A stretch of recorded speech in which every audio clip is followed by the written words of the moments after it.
జనవరి 2 నుంచి 7 వరకు తెలంగాణ అసెంబ్లీకి సమావేశాలు.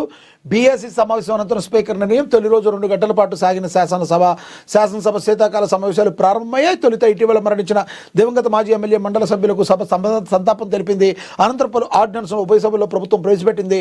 ప్రశ్నోత్తరాలు రద్దు చేసిన స్పీకర్ 0 అవర్ను కొనసాగించగా పలువురు సభ్యులు తమ నియోజకవర్గ సమస్యలను ప్రస్తావించారు.